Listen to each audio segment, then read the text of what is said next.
Hello friends, once again welcome back to my channel. Today we are going to solve the question answers from the 8th standard English medium social science. It's a revised syllabus from the part 1 from the political science, citizen and citizenship. Friends, ಈ ದಿನ ನಾವು 8ನೇ ತರಗತಿಯ ಸಮಾಜ ವಿಷಯದಲ್ಲಿ citizen ಪೌರ ಮತ್ತು ಪೌರತ್ವ ಈ ಪಾಠದ ಪ್ರಶ್ನೋತ್ತರಗಳನ್ನು ನೋಡೋಣ. ಫ್ರೆಂಡ್ಸ್, ಆನ್ಸರ್ಸ್ಗಳನ್ನು ನಾನು ತಕ್ಕ ಮಟ್ಟಿಗೆ ಕನ್ನಡದಲ್ಲಿ ಎಕ್ಸ್ಪ್ಲೇನ್ ಮಾಡೋಕ್ಕೆ ಪ್ರಯತ್ನ ಪಟ್ಟಿದ್ದೀನಿ. ನನ್ನ ವಿಡಿಯೋಸ್ಗಳು ನಿಮಗೆ ಇಷ್ಟ ಆದರೆ ಪ್ಲೀಸ್ ನನ್ನ ವಿಡಿಯೋಸನ್ನು ಸಬ್ಸ್ಕ್ರೈಬ್ ಮಾಡಿ, ಲೈಕ್ ಮಾಡಿ, ಶೇರ್ ಮಾಡಿ, ಕಮೆಂಟ್ ಮಾಡಿ. ಬನ್ನಿ ನೋಡೋಣ. Answer the following questions in brief. Question number 5. What is citizenship? ಪೌರತ್ವ ಅಂತ ಅಂದರೆ ಏನು? The answer is, in modern times, citizenship refers to a person who is a full-fledged member of the state, enjoying all civil, political and economic rights and owing allegiance to that state. ಅಂದರೆ ಆಧುನಿಕ ಕಾಲದಲ್ಲಿ ಪೌರತ್ವ ಇದೆಯಲ್ಲ, ಅದು ರಾಜ್ಯದ ಸಂಪೂರ್ಣ ಸದಸ್ಯನಾಗಿರುವ ವ್ಯಕ್ತಿಯನ್ನು ಸೂಚಿಸುತ್ತದೆ. ಅಷ್ಟೇ ಅಲ್ಲ, ಎಲ್ಲ ನಾಗರಿಕ, ರಾಜಕೀಯ ಮತ್ತು ಆರ್ಥಿಕ ಹಕ್ಕುಗಳನ್ನು ಅನುಭವಿಸುತ್ತಾನೆ ಮತ್ತು ಆ ರಾಜ್ಯಕ್ಕೆ ನಿಷ್ಠೆಯನ್ನ ಹೊಂದಿದ್ದಾನೆ. Then a citizen is a permanent member of the state who possesses civil and political rights and is protected by the state while performing duties towards it. ಅಂದರೆ ಈ ನಾಗರಿಕ ಮತ್ತು ರಾಜಕೀಯ ಹಕ್ಕುಗಳನ್ನು ಹೊಂದಿದ್ದು, ಅಂದರೆ ಒಬ್ಬ ನಾಗರಿಕ ಇದಲ್ಲ, ಅವನು ಶಾಶ್ವತ ಸದಸ್ಯನಾಗಿರ್ತಾನೆ ಆ ರಾಜ್ಯದ್ದು, ಮತ್ತೆ ನಾಗರಿಕ ಮತ್ತು ರಾಜಕೀಯ ಹಕ್ಕುಗಳನ್ನು ಹೊಂದಿದ್ದು ರಾಜ್ಯದಿಂದ ರಕ್ಷಿಸಲ್ಪಟ್ಟಿದ್ದಾನೆ. ಜೊತೆಗೆ ಅದಕ್ಕೆ ಒಂದು ಕರ್ತವ್ಯಗಳನ್ನು ಸಹ ಅವನು ನಿರ್ವಹಿಸಿರ್ತಾನೆ. ಸೊ ಅವರನ್ನು ನಾವು ಪೌರತ್ವ ಅಂತ ಹೇಳಿಬಿಟ್ಟು ಸಿಟಿಸನ್ಶಿಪ್ ಅಂತ ಹೇಳ್ತೀವಿ. The next question is, what are the benefits enjoyed by A citizen? ಅಂದರೆ ಪ್ರಜೆಗಳು ತಮ್ಮ ರಾಜ್ಯದಲ್ಲಿ ಅನುಭವಿಸುವ ಪ್ರಯೋಜನಗಳು ಯಾವ್ದ್ಯಾವುದು ಅಂತ ಹೇಳಿ. The answer is, a citizen enjoy several benefits in their States. ಅಂದರೆ ರಾಜ್ಯದಲ್ಲಿ in their States including security and protection from the state, ಅಂದರೆ ರಾಜ್ಯದಿಂದ ಭದ್ರತೆ ಮತ್ತು ರಕ್ಷಣೆ. ಅ peaceful life as the state ensures law and order, ರಾಜ್ಯವು ಕಾನೂನು ಮತ್ತು ಸುವ್ಯವಸ್ಥೆಯನ್ನು ಖಚಿತಪಡಿಸುವುದರಿಂದ ಶಾಂತಿಯುತವಾದ ಜೀವನವನ್ನು ನಡೆಸ್ತಾನೆ. Next, benefits from the social welfare schemes like education, health insurance, then settlement and employment provided by the state. ಅಂದರೆ ಶಿಕ್ಷಣ, ಆರೋಗ್ಯ, ವಿಮೆ, ವಸತಿ ಮತ್ತು ರಾಜ್ಯದಿಂದ ಒದಗಿಸಲಾದ ಉದ್ಯೋಗದಂತಹ ಸಾಮಾಜಿಕ ಕಲ್ಯಾಣ ಯೋಜನೆಗಳಿಂದ ಪ್ರಯೋಜನವನ್ನು ಪಡೆದುಕೊಳ್ತಾನೆ. Next, both civil and political rights ಅಂತಂದರೆ ನಾಗರಿಕ ಮತ್ತು ರಾಜಕೀಯ ಹಕ್ಕುಗಳನ್ನು ಪಡೆದಿರ್ತಾನೆ. The fundamental rights guaranteed by the constitution, ಸಂವಿಧಾನದಿಂದ ಖಾತರಿಪಡಿಸಿದ ಒಂದು ಮೂಲಭೂತ ಹಕ್ಕುಗಳಿರುತ್ತೆ. The ability to participate in political processes such as voting and contesting in the election, ಮತದಾನ ಮತ್ತು ಚುನಾವಣೆಗಳಲ್ಲಿ ಸ್ಪರ್ಧಿಸುವಂತಹ ರಾಜಕೀಯ ಪ್ರಕ್ರಿಯೆಗಳಲ್ಲಿ ಭಾಗವಹಿಸುವ ಸಾಮರ್ಥ್ಯವನ್ನು ಹೊಂದಿರ್ತಾನೆ. Then eligibility to occupy certain public officers like the president, vice president or supreme or high court judge of India. ಅಂದರೆ ಭಾರತದ ರಾಷ್ಟ್ರಪತಿ, ಉಪರಾಷ್ಟ್ರಪತಿ ಅಥವಾ ಸುಪ್ರೀಂ ಹೈಕೋರ್ಟ್ ನ್ಯಾಯಾಧೀಶರಂತಹ ಕೆಲವು ಸಾರ್ವಜನಿಕ ಹುದ್ದೆಗಳನ್ನು ಹೊಂದಲು ಅರ್ಹತೆ ಇರುತ್ತೆ. Then eligibility for the recruitment to all the public services, ಎಲ್ಲ ಸಾರ್ವಜನಿಕ ಸೇವೆಗಳಿಗೆ, ನೇಮಕಾತಿಗಳಿಗೆ ಅರ್ಹತೆಯನ್ನು ಹೊಂದಿರ್ತಾನೆ. The next question is, name the body which has the authority to legislate the laws on citizenship in India. ಅಂದರೆ ಭಾರತದಲ್ಲಿ ಪೌರತ್ವದ ಕಾನೂನುಗಳನ್ನು ರೂಪಿಸುವ ಅಧಿಕಾರವನ್ನು ಹೊಂದಿರುವ ಸಂಸ್ಥೆ ಯಾವುದು? The answer is, in India parliament is the sole authority to legislate laws on citizenship. State legislature have no power in this matter. ಭಾರತದಲ್ಲಿ ಈ ಪೌರತ್ವದ ಕಾನೂನುಗಳನ್ನು ರೂಪಿಸುವ ಏಕೈಕ ಅಧಿಕಾರ ಅಂತಂದರೆ ಅದು ನಮ್ಮ ಸಂಸತ್ತಿಗಿದೆ. ರಾಜ್ಯ ಶಾಸಕಾಂಗಗಳಿಗೆ ಈ ವಿಷಯದಲ್ಲಿ ಯಾವುದೇ ಒಂದು ಅಧಿಕಾರವಿರುವುದಿಲ್ಲ. The next question is, mention the methods of acquiring citizenship. ಪೌರತ್ವವನ್ನು ಪಡೆಯುವ ವಿಧಾನಗಳನ್ನು ತಿಳಿಸಿ. The answer is, there are 2 main ways of acquiring citizenship. ಪೌರತ್ವವನ್ನು ಪಡೆಯಲು 2 ಮುಖ್ಯ ಮಾರ್ಗಗಳಿವೆ. ನ್ಯಾಚುರಲ್ ಸಿಟಿಸನ್ಶಿಪ್, ನೈಸರ್ಗಿಕ ಪೌರತ್ವ, ಅಂಡ್ ನ್ಯಾಚುರಲೈಸ್ಡ್ ಸಿಟಿಸನ್ಶಿಪ್, ಸ್ವಾಭಾವಿಕ ಪೌರತ್ವ. Okay, in India, especially the Citizenship Act 1955, amended in 1986 and 2019, prescribed modes such as citizenship by birth, by descent, by registration, by naturalization, and by the incorporation of new territory. ಅಂತಂದರೆ ನಿರ್ದಿಷ್ಟವಾಗಿ ಭಾರತದಲ್ಲಿ ಪೌರತ್ವ ಕಾಯ್ದೆ 1955ರಲ್ಲಿ ಬಂತು. ಆದರೆ 1986 ಮತ್ತು 2019ರಲ್ಲಿ ತಿದ್ದುಪಡಿಯನ್ನು ಮಾಡಿದ್ರು. ಏನಂತ ಹೇಳಿಬಿಟ್ಟು ಜನ್ಮದಿಂದ, ವಂಶದಿಂದ, ನೋಂದಣಿಯಿಂದ, ಸ್ವಾಭಾವಿಕರಣದಿಂದ ಮತ್ತು ಹೊಸ ಪ್ರದೇಶದ ಸೇರ್ಪಡೆಯಿಂದ ಪೌರತ್ವವನ್ನು ಪಡೆಯುವ ವಿಧಾನಗಳನ್ನು ನಿಗದಿಪಡಿಸಿದ್ರು. The next question is explain the citizenship by naturalisation. ನೈಸರ್ಗೀಕರಣದ ಮೂಲಕ ಪೌರತ್ವ ಅಂತ ಹೇಳಿದಾರಲ್ಲ, ಅದನ್ನು ವಿವರಿಸಿ ಅಂತ ಹೇಳಿದ್ದಾರೆ.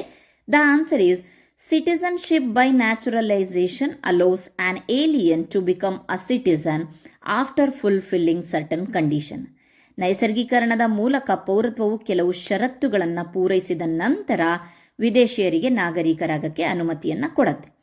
These conditions vary by state but generally include a period of long residence, example 5 years in England and USA, 10 years in France. Marriage to a citizen through conditions vary for husbands. Foreign service to the government of a foreign state or by submitting an application and satisfying conditions like being solvent and of good moral character. In India, foreigners can acquire citizenship by naturalization if they have lived in India for not less than 7 years. ಅಂತಂದರೆ ಕೆಲವೊಂದು ಷರತ್ತುಗಳಿದಾವಲ್ವಾ, ಈ ಷರತ್ತುಗಳು ರಾಜ್ಯದಿಂದ ರಾಜ್ಯಕ್ಕೆ ಭಿನ್ನವಾಗಿದ್ದರೂ ಸಹ ಸಾಮಾನ್ಯವಾಗಿ ದೀರ್ಘಾವಧಿಯ ನಿವಾಸದ ಅವಧಿ, ಅಂದರೆ ಉದಾಹರಣೆಗೆ ಇಂಗ್ಲೆಂಡ್ ಮತ್ತು US ದಲ್ಲಿ 5 ವರ್ಷಗಳು, ಫ್ರಾನ್ಸ್ನಲ್ಲಿ ಅದೇ 10 ವರ್ಷಗಳು. ಅಥವಾ ನಾಗರಿಕರೊಂದಿಗೆ ವಿವಾಹ, ಅಂದರೆ ಪತಿಗಳಿಗೆ ಕೆಲವೊಂದು ಷರತ್ತುಗಳು ಬದಲಾಗಿದ್ದರೂ ವಿದೇಶಿ ರಾಜ್ಯದ ಸರ್ಕಾರಕ್ಕೆ ವಿದೇಶಿ ಸೇವೆ ಅಥವಾ ಅರ್ಜಿಯನ್ನು ಸಲ್ಲಿಸುವ ಮೂಲಕ ಮತ್ತು ಸಾಲ್ವೆಂಟ್ ಮತ್ತು ಉತ್ತಮ ನೈತಿಕ ಗುಣಗಳಂತಹ ಷರತ್ತುಗಳನ್ನು ಪೂರೈಸುವ ಮೂಲಕ ನಾವು ಪೌರತ್ವವನ್ನು ಪಡೆಯಬಹುದು.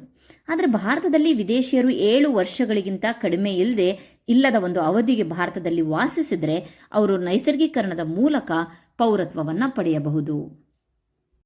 The next question is, what are the methods of losing citizenship? ಪೌರತ್ವವನ್ನು ಕಳೆದುಕೊಳ್ಳುವ ವಿಧಾನಗಳು ಯಾವುವು?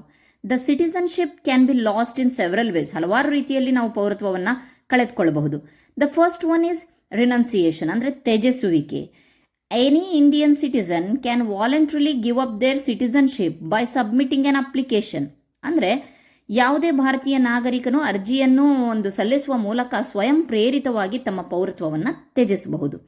ದ ಸೆಕೆಂಡ್ ಈಸ್ ಟರ್ಮಿನೇಷನ್, ಅಂದರೆ ಸಮಾಪ್ತಿ. ಸಮಾಪ್ತಿ ಅಂತ ಅಂದರೆ if an Indian citizen acquires the citizenship of another country, their Indian citizenship is automatically terminated by law. ಅಂದರೆ ಒಬ್ಬ ಭಾರತೀಯ ನಾಗರಿಕರು ಮತ್ತೊಂದು ದೇಶದ ಪೌರತ್ವವನ್ನು ಪಡೆದುಕೊಂಡ್ರೆ ಅವರ ಒಂದು ಭಾರತೀಯ ಪೌರತ್ವವು ಕಾನೂನಿನ ಮೂಲಕ ಸ್ವಯಂಚಾಲಿತವಾಗಿ ಸಮಾಪ್ತಿಗೊಳ್ಳುತ್ತೆ. ನೆಕ್ಸ್ಟ್ ಈಸ್ ಡಿಪ್ರಿವೇಷನ್, ಅಂದರೆ ವಂಚನೆ ಮೂಲಕ. The government of India can deprive a person of their citizenship if it was obtained by fraud, or if the person has indulged in anti-national activities or shown disloyalty towards the Constitution of India. This is forced termination. ಅಂದರೆ ವಂಚನೆಯಿಂದ ಪೌರತ್ವವನ್ನು ಪಡೆದಿದ್ರೆ, ಅಥವಾ ವ್ಯಕ್ತಿಯು ರಾಷ್ಟ್ರ ವಿರೋಧಿ ಚಟುವಟಿಕೆಗಳಲ್ಲಿ ತೊಡಗಿದ್ರೆ, ಅಥವಾ ಭಾರತದ ಸಂವಿಧಾನದ ಬಗ್ಗೆ ನಿಷ್ಠೆಯನ್ನು ತೋರಿಸದಿದ್ರೆ ಭಾರತ ಸರ್ಕಾರ ಆ ವ್ಯಕ್ತಿಯ ಪೌರತ್ವವನ್ನು ವಂಚಿಸಬಹುದು. ಇದು ಬಲವಂತದ ಸಮಾಪ್ತಿನೂ ಸಹ ಆಗಿರುತ್ತೆ. The next question is mention a situation under which citizenship is terminated. ಅಂದರೆ ಪೌರತ್ವವನ್ನು ಯಾವ ಪರಿಸ್ಥಿತಿಯಲ್ಲಿ ಕೊನೆಗೊಳಿಸ್ತೀವಿ ಅನ್ನೋದನ್ನು ನಮೂದಿಸಿ ಅಂತ. The answer is citizenship is terminated if any citizen of India acquires the citizenship of any other country. This procedure does not require the submission of an application. It happens by law. ಅಂದರೆ ಯಾವುದೇ ಭಾರತದ ನಾಗರಿಕರು ಬೇರೆ ದೇಶದ ಒಂದು ಪೌರತ್ವವನ್ನು ಪಡೆದುಕೊಂಡ್ರೆ ಅವರ ಪೌರತ್ವ ಕೊನೆಗೊಳ್ಳುತ್ತದೆ. ಈ ಪ್ರಕ್ರಿಯೆಗೆ ಅರ್ಜಿಯನ್ನು ಸಲ್ಲಿಸುವ ಒಂದು ಅವಶ್ಯಕತೆ ಇರಲ್ಲ. ಇದು ಕಾನೂನಿನ ಒಂದು ಪ್ರಕಾರ ನಡೀತಾ ಹೋಗುತ್ತೆ.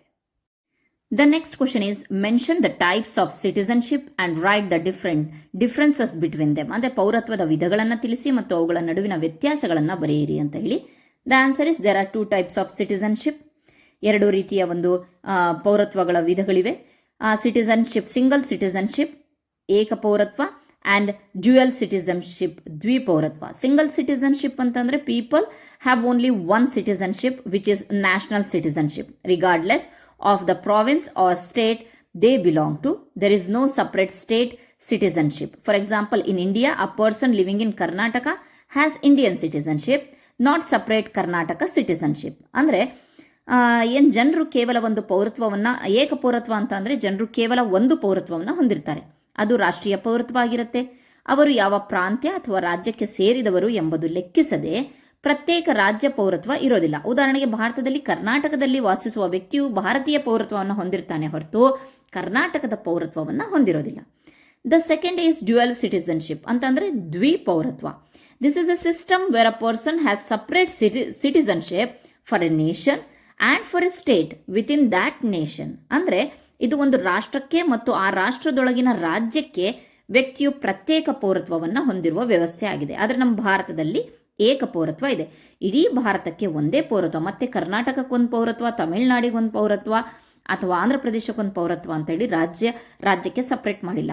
ಬಟ್ ದ್ವಿಪೌರತ್ವ ಅಂತ ಅಂದರೆ ರಾಷ್ಟ್ರಕ್ಕೂ ಒಂದು ಪೌರತ್ವ ಇರುತ್ತೆ, ಅಷ್ಟೇ ಅಲ್ಲದೆ ರಾಜ್ಯಕ್ಕೂ ಸಹ ಒಂದು ಪೌರತ್ವ ಇರುತ್ತೆ. ಅಂದರೆ a person is A citizen of the state in which they reside as well as A citizen of the nation. For example, dual citizenship exist in the USA, where a citizen of New Jersey also has citizenship of the USA. ಅಂದರೆ ಒಬ್ಬ ವ್ಯಕ್ತಿಯು ಅವರು ವಾಸಿಸುವ ರಾಜ್ಯದ ನಾಗರಿಕನಾಗಿರ್ತಾರೆ, ಹಾಗೆಯೇ ರಾಷ್ಟ್ರದ ನಾಗರಿಕನು ಸಹ ಆಗಿರ್ತಾನೆ. ಉದಾಹರಣೆಗೆ USA ದ್ವಿಪೌರತ್ವ ಅಸ್ತಿತ್ವದಲ್ಲಿದೆ. ಅಲ್ಲಿ ನ್ಯೂ ಜೆರ್ಸಿಯಾದ ನಾಗರಿಕರು USA ಪೌರತ್ವವನ್ನು ಸಹ ಹೊಂದಿರ್ತಾರೆ. And the last question is, what are the duties of citizen towards his nation?